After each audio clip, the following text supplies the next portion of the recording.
Assalamualaikum warahmatullahi wabarakatuh. Alhamdulillah, berjumpa kembali bersama Ustazah dalam pembelajaran tematik kelas 6. Pada pertemuan kali ini kita masih membahas tema 3, tokoh dan penemuan, muatan PPKN dan IPS. Bagaimana kabarnya hari ini? Semoga kita semua selalu dalam keadaan sehat dan tetap semangat belajar dari rumah. Pada pertemuan kali ini kita membahas tentang hak dan kewajiban serta tanggung jawab. Kemudian tentang perubahan kehidupan masyarakat di bidang ekonomi akibat pengaruh perkembangan teknologi.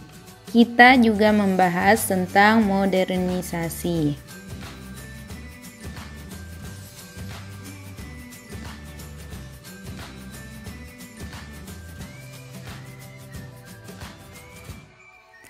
Pada pertemuan sebelumnya kita sudah membahas tentang hak dan kewajiban. Apa itu hak? Hak merupakan sesuatu yang seharusnya kita terima. Misalnya, hak sebagai anggota keluarga mendapatkan pendidikan, hak sebagai anggota masyarakat mendapatkan kenyamanan, hak sebagai warga negara mendapatkan perlindungan. Sedangkan kewajiban merupakan segala sesuatu yang seharusnya kita lakukan.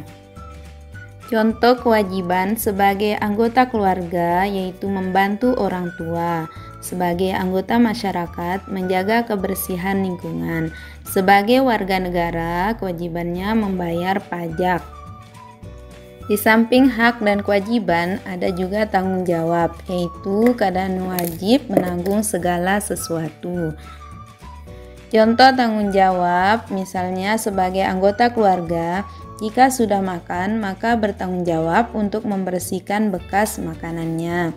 Sebagai anggota masyarakat, tanggung jawab membayar iuran RT. Sebagai warga negara, tanggung jawab melaksanakan tata tertib lalu lintas.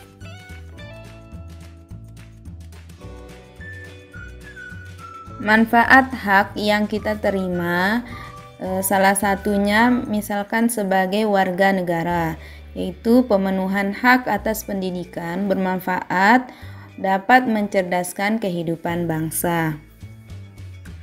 Hak mendapatkan pekerjaan dan kehidupan yang layak bermanfaat dapat meningkatkan perekonomian dan kesejahteraan masyarakat.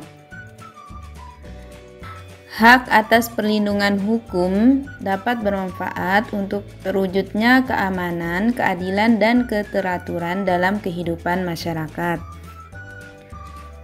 Hak sebagai seorang penemu yaitu mendapatkan penghargaan atas hasil temuannya atau disebut dengan hak paten, yang merupakan hak eksklusif yang diberikan oleh negara kepada penemu atas hasil temuannya. Manfaatnya, penemu dihargai dan hasil temuannya tidak bisa diakui oleh orang lain. Adapun dampak pelaksanaan tanggung jawab sebagai warga negara yaitu terciptanya kehidupan masyarakat menjadi aman, damai, dan tentram. Jika warga negara rajin membayar pajak, maka pembangunan fasilitas-fasilitas umum seperti jalan, sekolah, dan lain-lain akan berjalan lancar. Juga jika masyarakat bertanggung jawab menjaga persatuan, maka negara akan menjadi kuat.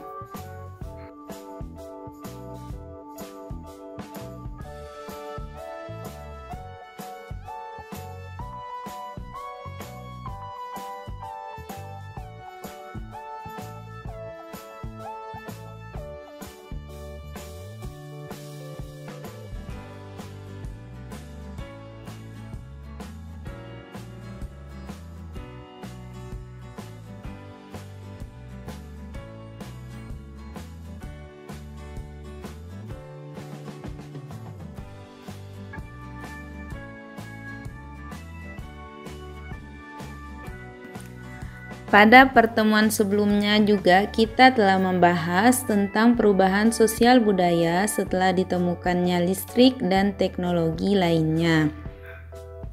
Penemuan teknologi sangat bermanfaat bagi kehidupan manusia, salah satunya dalam kegiatan ekonomi.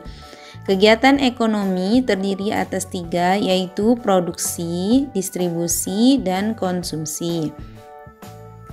Produksi merupakan kegiatan membuat barang atau jasa, sedangkan distribusi merupakan kegiatan menyalurkan hasil distribusi, dan konsumsi merupakan kegiatan memakai atau menggunakan hasil produksi. Salah satu dampak teknologi dalam bidang ekonomi, misalnya pada kegiatan produksi, sebelum adanya teknologi, masyarakat melakukan kegiatan produksi dengan cara tradisional. Misalnya petani memanfaatkan tenaga kerbau atau menggunakan cangkul untuk membajak sawah. Setelah ditemukannya teknologi, petani menggunakan traktor untuk membajak sawahnya sehingga lebih cepat selesai dan dengan cepat meningkatkan hasil produksi. Pada kegiatan distribusi, setelah ditemukannya teknologi, masyarakat memanfaatkan berbagai alat transportasi untuk menyalurkan hasil produksinya. Selain itu, ada juga penemuan teknologi seperti TV dan komputer juga dimanfaatkan dalam bidang ekonomi. Misalnya, TV digunakan untuk mempromosikan hasil produksi, sedangkan komputer bisa digunakan untuk menyimpan data perusahaan, misalnya data jumlah barang dan lain sebagainya.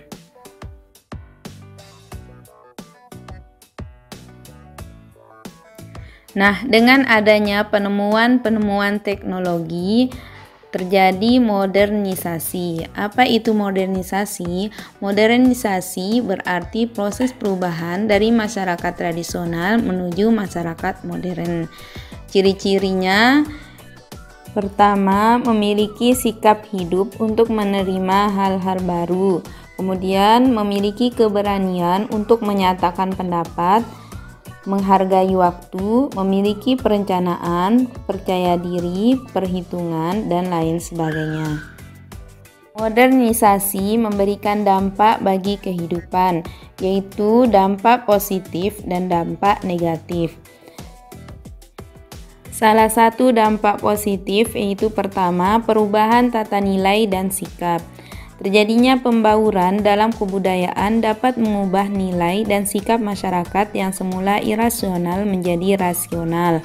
Kedua, berkembangnya ilmu pengetahuan dan teknologi. Perkembangan ilmu pengetahuan dan teknologi yang dapat dirasakan masyarakat mendorong makin maju dan membaiknya tingkat kehidupan. Ketiga, tingkat kehidupan yang lebih baik. Banyaknya penemuan baru mempermudah masyarakat dalam pekerjaannya. Meningkatnya produksi yang dihasilkan akan membawa pada peningkatan kehidupan yang lebih baik.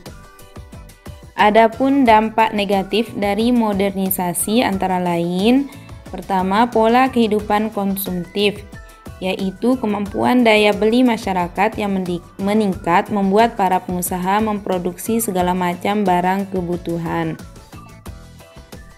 Kedua, sikap individualistik, yaitu sikap yang lebih mementingkan diri sendiri sehingga nilai kebersamaan sudah tidak berlaku. Yang ketiga, gaya hidup kebarat-baratan yang dipengaruhi adanya teknologi informasi. Untuk mengatasi dampak negatif, dapat kita lakukan hal-hal berikut. Pertama, melakukan filter terhadap budaya yang diterima. Kedua, memiliki sikap untuk melestarikan budaya lokal. Tiga, menggunakan teknologi yang ada dengan selektif. Keempat, mempertebal iman dan takwa. Nah, anak-anak, itu tadi tentang modernisasi serta dampak-dampaknya dalam kehidupan masyarakat. Baik, anak-anak, demikian pembelajaran kita pada pertemuan kali ini. Semoga dapat dipahami dan bermanfaat. Kita akhiri dengan doa kafaratul majlis. Subhanaka Allahumma wa bihamdika asyhadu an la ilaha illa anta astaghfiruka wa atubu ilaika. Assalamualaikum warahmatullahi wabarakatuh. Sampai jumpa pada pertemuan selanjutnya.